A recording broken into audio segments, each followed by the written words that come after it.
funcionou para o seu bem. E o dono de José o tomou e o lançou na prisão, no lugar onde os presos do rei estavam encarcerados. Ali José ficou na prisão. O Senhor, porém, estava com José, e foi bondoso com ele, e fez com que encontrasse favor aos olhos do carcereiro.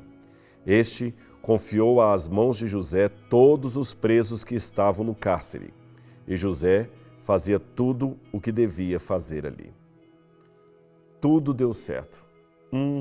Será? Eu me pergunto se José teria realmente pensado assim, tudo deu certo. Os seus próprios irmãos agora o jogaram na prisão. Antes tentaram matá-lo. Agora o venderam como escravo. Ele foi levado como escravo para o Egito, para um lugar diferente. Foi para a casa de um oficial chamado Potifar. A esposa de Potifar tenta seduzi-lo e mesmo ele sendo fiel, não consegue se desvencilhar das mentiras que ela conta sobre ele para o seu marido. E o resultado? Ele vai para a cadeia. Que história talvez ela teria contado como se aquele jovem realmente a houvesse atacado? Será que realmente está tudo dando certo?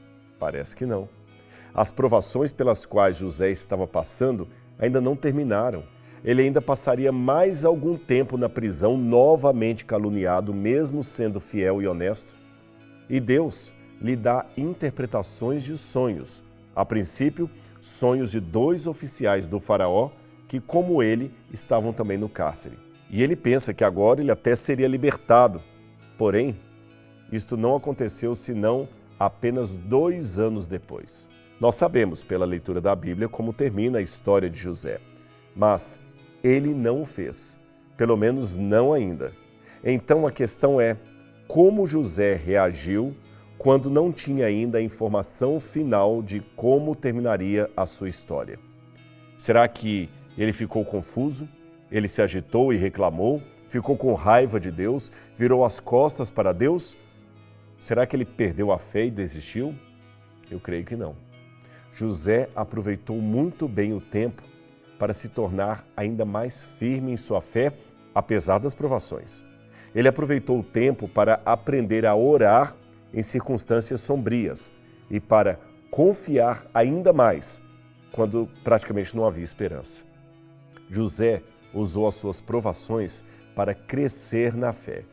E então, assim, ele estava pronto quando surgiu a grande oportunidade e veio a bênção de Deus.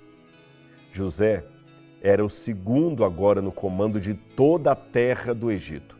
O segundo depois de Faraó, o homem mais poderoso da terra. Agora ele estava em condições de ajudar milhares de pessoas, incluindo a sua própria família. Agora ele estava em condições de evitar a morte por fome. E no final, olha o que ele diz. Ele vira para os irmãos e fala assim: vocês podem ter me prendido, vocês podem ter feito isso para o mal, mas Deus quis transformar isso para o meu bem, para o bem de todos. E por isso eu perdoo vocês. Sabe, quando estamos em meio ao turbilhão de problemas, nós não sabemos como a nossa história vai terminar. Então a questão é, como nós estamos agindo agora em meio ao problema?